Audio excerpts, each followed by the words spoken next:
Welcome back to my YouTube channel. അപ്പോൾ ദേ നമ്മുടെ ഗാർഡൻ്റെ അവസ്ഥയൊന്ന് കാണിക്കാമെന്ന് വിചാരിച്ചു. കുടുംബത്തിലുണ്ടായ മരണങ്ങളും പിന്നെ വേറെ കുറേ അധികം പ്രശ്നങ്ങളുമായിട്ട് ഞാൻ കുറച്ച് ഓട്ടത്തിലൊക്കെ ആയിരുന്നു. ആ ഒരു ടൈമിൽ എനിക്ക് ഓടി വന്നൊന്ന് നോക്കാനല്ലാതെ നന്നായിട്ട് കെയർ ചെയ്യാനോ മറ്റു കാര്യങ്ങളൊന്നും നടക്കാതായിട്ടോ നമ്മുടെ ഗാർഡനിൽ. അപ്പോൾ ദേ ചെടികളുടെയൊക്കെ അവസ്ഥ ഇതാണ്. കുറച്ചധികം ചെടികളൊക്കെ ചീഞ്ഞു പോയിട്ടുണ്ട്. മൊത്തത്തിലുള്ളൊരവസ്ഥ വളരെ മോശമാണ്. പിന്നെ മഴയും കൂടെ ആയപ്പോൾ പിന്നെ പറയണ്ടല്ലോ, നമ്മുടെ ഡാലിയുടെയൊക്കെ അവസ്ഥ കാണണം കേട്ടോ. ഇതിൻ്റെ മുന്നത്തെ ഒരു പൂക്കളൊക്കെ പിടിച്ച് നിൽക്കുന്ന ഒരു സീനുണ്ട്, അത് ഞാൻ ഈ സൈഡിൽ കൊടുത്തേക്കാം കേട്ടോ. സൂപ്പറാണ് കാണാനായിട്ട്.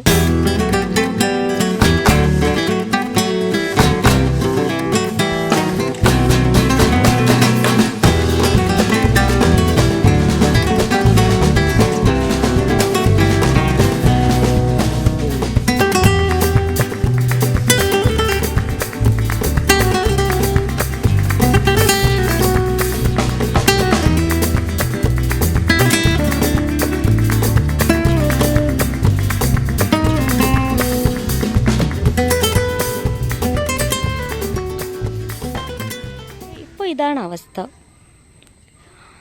ഇത് നമ്മൾ മൂട് വെച്ചിട്ട് വെട്ടിക്കളയാന്നാണ് ഞാൻ വിചാരിക്കുന്നത്.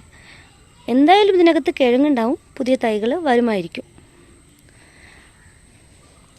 നമ്മുടെ ലെമൺ വൈനൊക്കെ ഇതാ ഇത്രയും പൊക്കത്തിൽ പടർന്നിട്ടുണ്ട്. പിടിച്ച് കെട്ടാനൊന്നും ആരും ഇല്ലായിരുന്നു. പിന്നെ ഒരു ചട്ടിയിലുണ്ടായിരുന്ന ഡാലിയതാ ഈ ഒരു പരുവത്തിൽ നശിച്ചു പോയിട്ടുണ്ട്. പിന്നെ കാണാനാണെങ്കിൽ ഒത്തിരി കാഴ്ചകളാണിതേ. അവസ്ഥ വളരെ മോശമാണ്.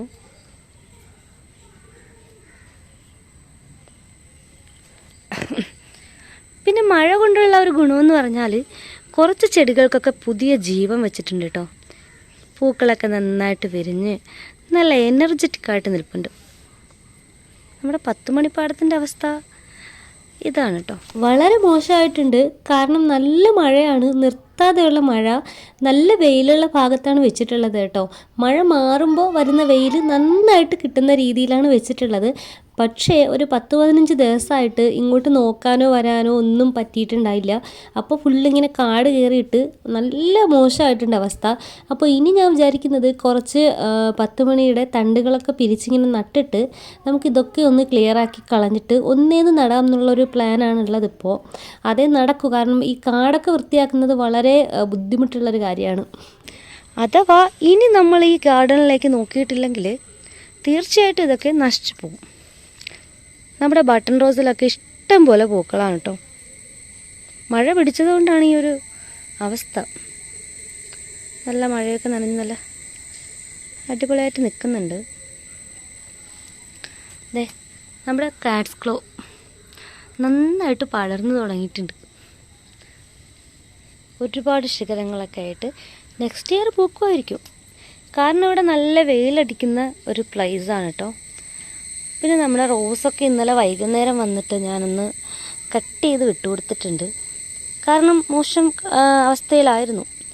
അതാ നമ്മുടെ വള്ളി റോസിൻ്റെ പൂക്കളെന്ന് പറയുന്നത് വളരെ കുഞ്ഞു കുഞ്ഞു പൂക്കളാണ്.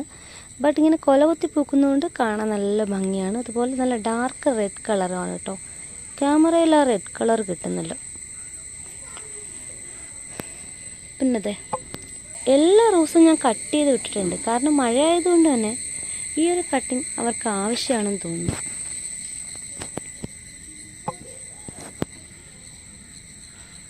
നമ്മുടെ വിങ്കാറോസിൻ്റെയൊക്കെ അവസ്ഥ വളരെ മോശമാണ് കേട്ടോ. കാറ്റങ്ങനെ അടിക്കുന്ന മൂടോടെ ഇങ്ങ് ചാഞ്ഞ് ചരിഞ്ഞ് വന്നിട്ടുണ്ട്.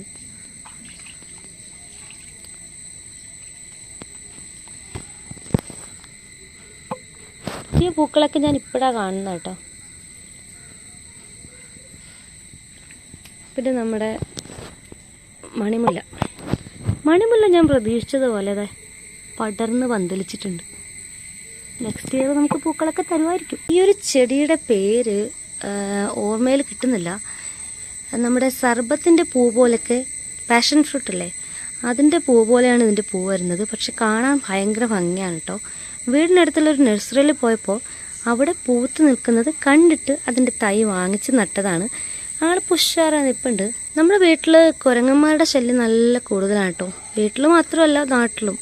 ഈ ഒരു തലപ്പ് ഇങ്ങനെ നല്ല പൊങ്കി വരുമ്പോഴേക്കും അവന്മാരിതിൻ്റെ തലപ്പ് പിടിച്ച് കടിച്ച് തിന്നും. അതുകൊണ്ടാണ് ഇതിങ്ങനെ മുകളിലോട്ടിങ്ങനെ പോകുന്നുണ്ട് ആശാൻ. ഇനി നമുക്ക് കാണാനുള്ളത് നമ്മുടെ എല്ലാ ചെടികൾക്കും വളരെ ശ്രദ്ധ ആവശ്യമുള്ളൊരു സമയമാണ് മഴക്കാലം. അതിനു മുമ്പ് നമുക്കിവിടെ ചെയ്യേണ്ടത് ക്ലീനിങ് ആണ്. ഇവിടെ ടെറസിൻ്റെ മുകളിലായതുകൊണ്ട് തന്നെ ദേ ഇവിടെ നല്ല വെള്ളം കെട്ടി നിൽപ്പുണ്ട്. ഇതൊക്കെ നമ്മൾ തുറന്ന് വിട്ടിട്ടില്ലെങ്കിൽ നല്ല പണി കിട്ടും. ഇവിടെ വെള്ളം പോകാനുള്ള കുഴൽ അടഞ്ഞു കിടപ്പുണ്ട്. നമ്മുടെ പൂവിടെ തണ്ടും പൂവിൻ്റെ ഇതളൊക്കെ വീണിട്ടാണ് കേട്ടോ. അപ്പോൾ നമുക്കിത് തുറന്ന് വിടണം. അതിനു മുന്നേ ഈ ചാഞ്ഞും ചരിഞ്ഞുമൊക്കെ നിൽക്കുന്ന ചെടികളെ നമുക്കൊന്ന് വെട്ടി വൃത്തിയാക്കി മെനയാക്കി വെക്കണം കേട്ടോ. എന്നാലേ നമ്മുടെ ഗാർഡൻ ഒരു ഭംഗി ഉണ്ടാവുള്ളൂ. അപ്പോൾ നമുക്ക് ഡാലിയ ചെടിയിൽ നിന്ന് തുടങ്ങാം കേട്ടോ. ഇതൊരു നാടൻ ഡാലിയാണ്. നല്ല ഭംഗിയുള്ള പൂക്കളല്ലേ കാണാനായിട്ട്. ഞാൻ വിചാരിക്കുന്നത് ചുവട് വെച്ച് മൊത്തത്തിലങ്ങ് കട്ട് ചെയ്ത് കളയാമെന്നാണ്. കാരണം അടിയിൽ കിഴങ്ങുള്ളതുകൊണ്ട് നല്ല ഹെൽത്തി ആയിട്ടുള്ള പ്ലാന്റുകൾ പിന്നെയും വരും. മഴയും കൂടെയല്ലേ, അപ്പോൾ അതിനുള്ള സാധ്യത വളരെ കൂടുതലാണ്. അഥവാ നമ്മുടെ പ്ലാന് പൊളിഞ്ഞു പോയാൽ ഒരു പ്ലാൻ ബി വേണമല്ലോ. അതുകൊണ്ട് നമുക്ക് ഈ വെട്ടിയെടുക്കുന്ന തണ്ടുകളിൽ നിന്ന് ഹെൽത്തി ആയിട്ടുള്ള തണ്ടുകൾ നോക്കിയിട്ട് പുതിയ തൈകൾ ഉണ്ടാക്കി വെക്കാവുന്നതുമാണ്. അപ്പോൾ ഞാൻ എന്തായാലും അങ്ങനെയും ചെയ്യുന്നുണ്ട് കേട്ടോ. ഇത് മാത്രമല്ല, നമുക്ക് ഒത്തിരി ചട്ടികൾ വൃത്തിയാക്കി എടുക്കാനും അതുപോലെ കട്ട് ചെയ്ത് കളയാനും പിഴുത് കളയാനും ഒക്കെ ഉണ്ട്. അതുകൊണ്ട് തന്നെ സമയമെടുക്കും. അപ്പോൾ ഇതെല്ലാം വൃത്തിയാക്കി ക്ലീനാക്കി നെക്സ്റ്റ് അടിപൊളി ഒരു ഗാർഡൻ ആക്കിയിട്ട് ഞാൻ നിങ്ങളുടെ മുന്നിലേക്ക് കൊണ്ടുവരാം. അപ്പോൾ അതുവരേക്കും ബൈ ബൈ. നെക്സ്റ്റ് വീഡിയോയിൽ കാണാം.